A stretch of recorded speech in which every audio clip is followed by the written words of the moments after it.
आपके दर्द की वजह भी तो मैं ही हूं। फिर भी दुख किस बात का है कि आप जैसे समझदार और साहसी आदमी अगर घबराकर शराब का सहारा लेने लगे तो बदनामी के समुद्र में डूबी हुई मुझ जैसी को तो जहर पीकर मर जानी चाहिए।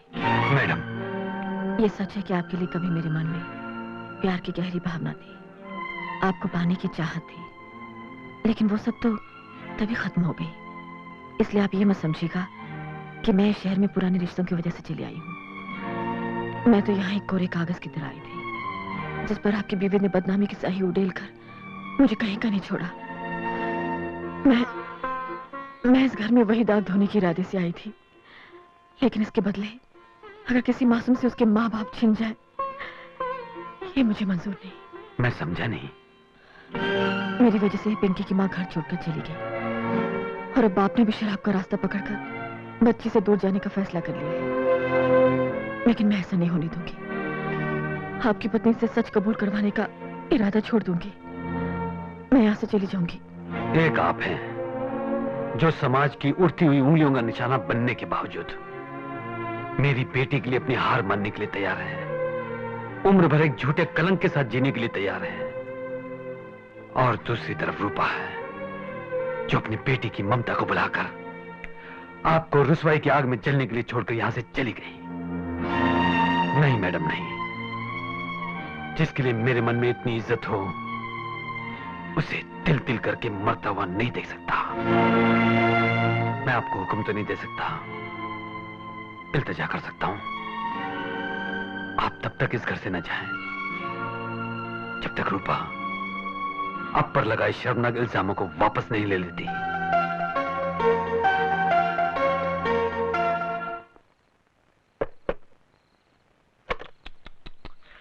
भरी बहार में खिजा क्यों चली आई है कि नजर किसने मेरे फूल को लगाई है। तेरे गमों से गुलशन की आग क्यों भर आई है। ये हमारे जज्बात थे। अगर हम चाहते तो अपने मुंह से भी कह सकते थे, मगर तुम तो जानती हो हम जो भी करते हैं जरा हट के करते हैं। सच, मुझे देखकर बड़ा दुख होता है कि भरी जवानी में तुम यहां तिल तिल करके जलती रहती हो और वहां तुम्हारा दिल फेंक मियां गैर औरतों के साथ में इश्क की शतरंज खेल रहा है। यूं बैठे रहने से काम नहीं चलेगा। देखो, तुम्हें भी ईंट का जवाब पत्थर से देना चाहिए। अभी भी कुछ नहीं बिगड़ा। मैं भी वही हूं, तुम भी वही हो और हमारा प्यार भी वही है। बस बीच में एक छोटी सी दीवार है, उस दीवार को हटा दो और हम दोनों एक हो जाएंगे। ये मंगलसूत्र। इसने मुझे थप्पड़ मारा, इसका जवाब गुलशन देगा, लेकिन जरा। शिव बिना कैलाश, राम बिना अयोध्या और प्रकाश बिना ये दुकान अंधेरी है। जब तक अपनी परेशानियों से छुटकारा पाने का कोई रास्ता नजर नहीं आता तब तक ये दुकान बंद रहेगी। लेकिन मैं अपनी परेशानियों से तुम लोगों को परेशान नहीं करना चाहता हूं। तुम लोगों की तनख्वाह हर महीने की पहली तारीख को तुम लोगों के घर घर में पहुंच जाएगी। मालिक, बरसों से हमने इस दुकान का नमक खाया है। अगर छोटा मुंह बड़ी बात न लगे तो आप कुछ दिनों के लिए अपनी सारी चिंताएं भुलाकर अपना पूरा दिमाग घर की उलझने सुलझाने में लगा दीजिए। भगवान ने चाहा तो सब ठीक होगा। पुतली बाई के साथ रहते रहते मैं तो भूल ही गया था मेरे पास दिमाग भी है। बाबूजी, आपने अपना घर छोड़ने का फैसला किया, यह गलत है। हमारे साथ रहने का फैसला किया, यह और भी गलत है। घरों में तो ये सब कुछ चलता ही रहता है। इससे घबराकर आदमी अपना घर बीवी बच्चे थोड़ी छोड़ देता है। क्यों नहीं?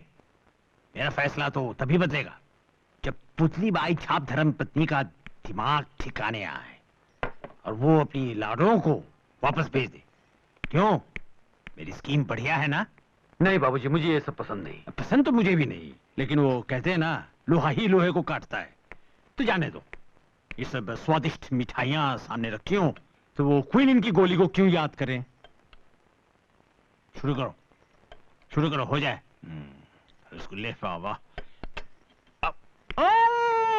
क्या बात है, क्या बात है, कमाल है। ये रसगुल्ले मेरे धड़कते दिल पर ऐसे वस्त्र कर रहा है जैसे कि रामवान मलम। सुन जमाई राजा। जी बाबूजी। स्टैम्प पेपर कहाँ मिलेगा? अब इसकी क्या जरूरत आ पड़ी बाबूजी?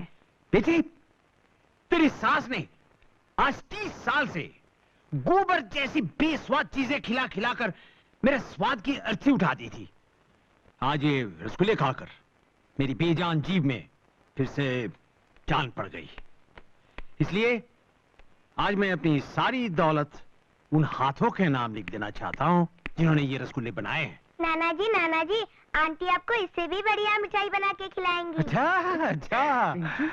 अच्छा आप लोग चाय पीजिए, मैं पिंकी को स्कूल छोड़ के आती हूँ। हाँ? अच्छा ठीक है, स्कूल छोड़ाओ, उसके बाद मिठाई बनाना, बढ़िया मिठाई मेरे लिए। टाटा डैडी, टाटा नाना जी। भगवान ने इन दोनों के बीच जो प्यार का बंधन बांध दिया है उसे कोई नहीं तोड़ सकता। मुझे भी इसी बात का डर है। अरे क्या है? अरे बोल तो सही, क्या है? अरे ये क्या? तुम तो ऊपर से नीचे तक बदल गए हो, कहीं सखिया तो नहीं गए? अरे रूपा, रूपा इधर तो आओ, देख तो सही अपने पाँव को। कमाल है।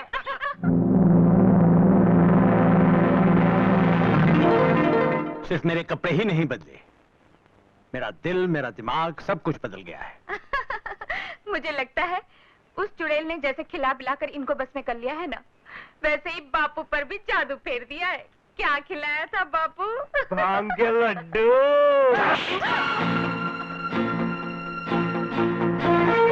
सालों की करवाहट के बाद आज मुझे किसी के हाथों की रस भरी मिठाइयां मिली, जिसकी मिठास ने मेरे भीतर सोए मर्द को जगा दिया।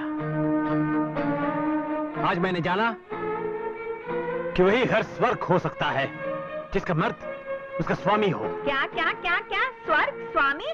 बातें तो ऐसे कर रहे हो जैसे सीधे स्वर्ग से सिधारे हो। बिल्कुल, प्रकाश का स्वर्ग जैसे घर देखकर ही मुझे मालूम हुआ कि आज तक मैं नर्क भोग रहा था। तुम्हारा दिमाग खराब हो गया। जिस घर में तुम्हारी बेटी की सौतन तुम्हारे दामाद के साथ गुलछर्रे उड़ा रही हो, उस घर को तुम स्वर्ग कहते हो? औरत होकर औरत के लिए ये सब गंदी बातें बोलते हुए शर्म नहीं आती तुम्हें? जिसे तुम कोसे जा रहे हो वो प्रकाश को नहीं, प्रकाश की बेटी को सीने से लगाए रखी है। उस पर 100 लांछन लगाकर तुम्हारी मूर्ख बेटी यहां चली आई। बेटी, बेटी, एक स्त्री के लिए पति और बच्चे से ही घर बनता है। अभी भी वक्त है, अपना घर, अपने पति, अपनी बच्ची को बचा ले। है कि ऐसा ना हो कि तेरे घर में जो है वो बन गई तेरी बच्ची की मां और तू सिर्फ आंटी बनकर रह गई। मेरी रानी बिटिया, मेरी प्यारी गुड़िया, एक बात बता, तू कहाँ सोती है? अपने कमरे में। और डैडी? वो भी अपने कमरे में। और वो कहाँ सोती है? वो कौन? अरे वही। अच्छा वो आंटी, वो मेरे साथ। हाँ, थैंक गॉड। शारदा, मेरा एक काम करेगी? बोलो। हाँ, घर जाकर डैडी से कहना, डैडी डैडी मैं तब तक खाना नहीं खाऊंगी जब तक आप आंटी को घर से बाहर नहीं निकालते और मम्मी को घर नहीं ले आते।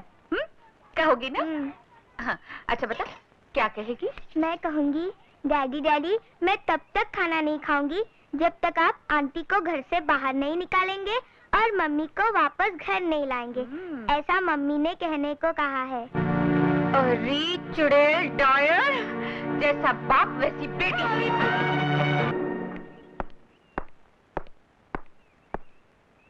बाबूजी, मुझे रूपा से अकेले में कुछ बातें करनी है, अगर आप लोगों की इजाजत हो तो। अब बात करने को बचा ही क्या है? तुम चुप रहो। बेटा, अपनी बीवी से बात करने के लिए किसी की इजाजत की जरूरत नहीं होती। बाबूजी, इस घर में बस एक आप ही समझदार हैं।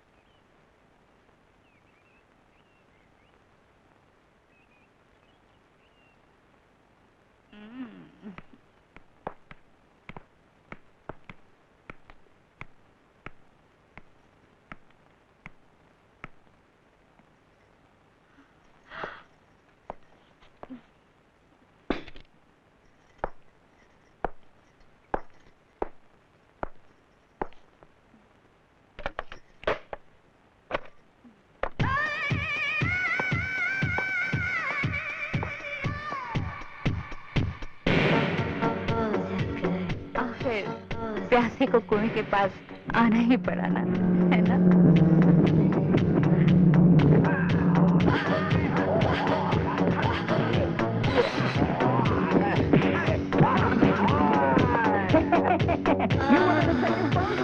You can't even handle my film.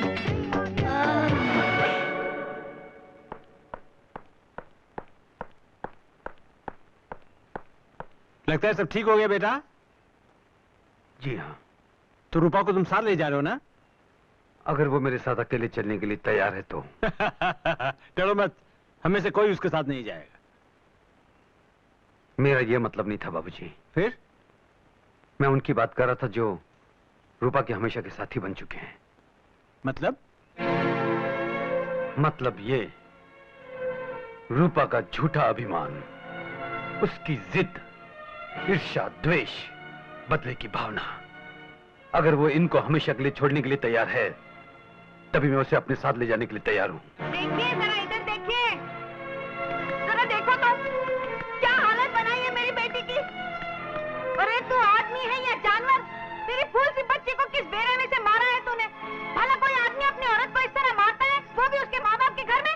मेरी बहन पर तूने जो जुल्म किया है, उसका जवाब तेरी बहन की हड्डियां तोड़कर मैं अभी देता हूँ। खबरदार, एक भी कदम आगे बढ़ाया तो मैं तेरी टांगे तोड़ दूंगा।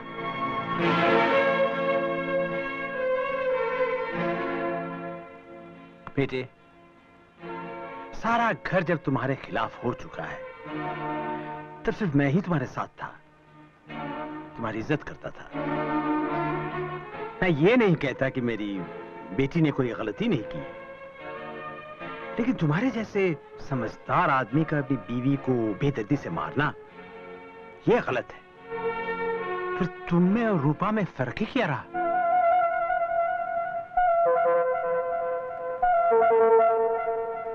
पिंकी, इधर आओ बेटा।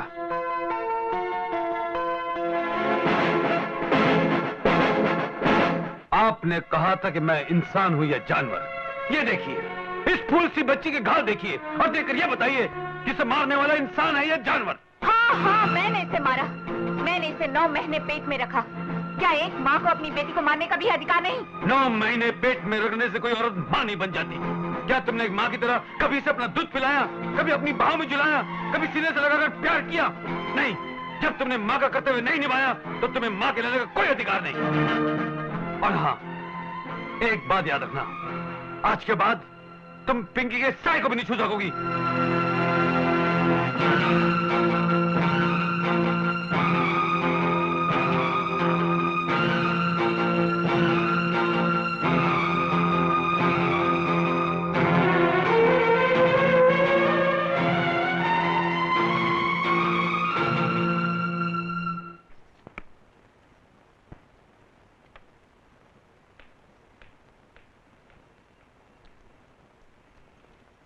आंटी, बोलो बेटे। मैं बाहर खेलने जाऊं? अच्छा जा, लेकिन सड़क पर मत जाना। अच्छा हाँ? आंटी।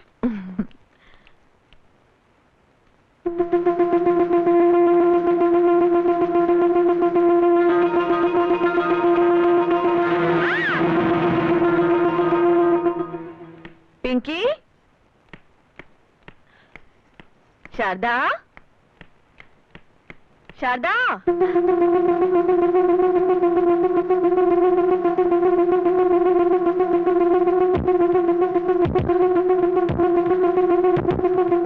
शारदा, सुनिए, आपने कहीं पिंकी को देखा? नहीं बहन, मैंने तो नहीं देखा।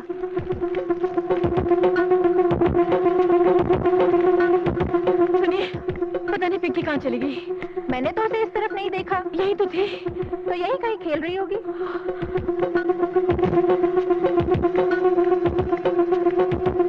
सुनिए, पिंकी यहाँ खेल रही थी, पता नहीं कहाँ चली गई। अरे तुझे क्या पता होगा, जिससे बच्चा जनने का दर्द ही ना सहा हो।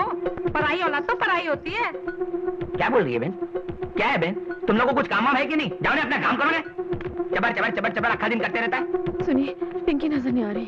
शारदा बहन फिक्र क्यों करता है? मिल जाएगी बच्ची। मैं जाके टेलीफोन करता हूँ प्रकाश भाई को, आप फिक्र मत करो। बेबी शारदा उर्फ पिंकी, ये बच्ची कल शाम से लापता है। उम्र 6 साल, रंग गोरा, कद लगभग 3.5 फुट। जिसे इस बच्ची का अता पता मिले वो नजदीक के पुलिस स्टेशन पर संपर्क करें।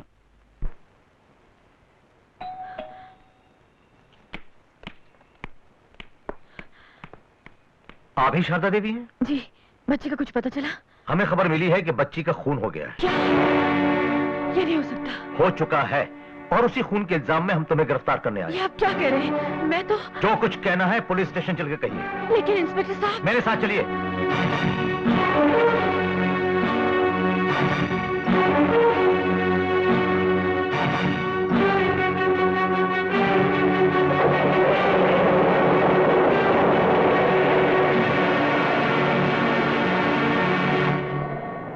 लड़की की मां और मामा ने तुम्हारे खिलाफ रिपोर्ट दर्ज कराई है। लड़की के बाप के साथ तुम्हारा नाजायज रिश्ता था, और चूंकि वो लड़की तुम्हारे प्यार के बीच कांटा बन गई, इसलिए तुमने उसे मार डाला। ये झूठ है इंस्पेक्टर। ये मेरी बेटी से इतना प्यार करती थी जितना उसकी सगी मां ने भी नहीं किया। ये झूठी रिपोर्ट उन लोगों ने इन्हें फंसाने व बेइज्जत करने के लिए की है। मुझे पूरा यकीन है मेरी बेटी को कुछ नहीं हुआ है। ये सिर्फ मेरी बीवी की एक चाल है। मेरी आपसे रिक्वेस्ट है कि जल्दबाजी में आप लोग कोई गलत फैसला ना करें। बिना सबूत के पुलिस गलत फैसले पर पहुंचती ही नहीं। हवलदार, जिस दिन बच्ची गुम हुई उस दिन यही कपड़े पहनी हुई थी ना? यही जूते, यही चूड़ी और टॉप। लेकिन इंस्पेक्टर, इन सबूतों के आधार पर आप इन्हें कातिल कैसे ठहरा सकते हैं? इसलिए कि एक और ठोस सबूत हाथ लगा है, बहुत सॉलिड। ये घड़ी। लेकिन ये यहाँ कैसे आ गई? यहाँ नहीं, ये घड़ी हमें मौके वारदात पर मिली है। कहते हैं ना, मुजरिम कितना ही शातिर से शातिर क्यों ना हो, कहीं ना कहीं गलती कहीं बैठता है। नहीं, मैंने कुछ नहीं किया। मेरा यकीन कीजिए, मैंने कुछ नहीं किया। पिंकी को कुछ नहीं हुआ। मैं तो उसे कितना... प्रकाश जी, मैं सच कहती हूँ, मैंने उसे नहीं मारा। मैं कातिल नहीं हूँ।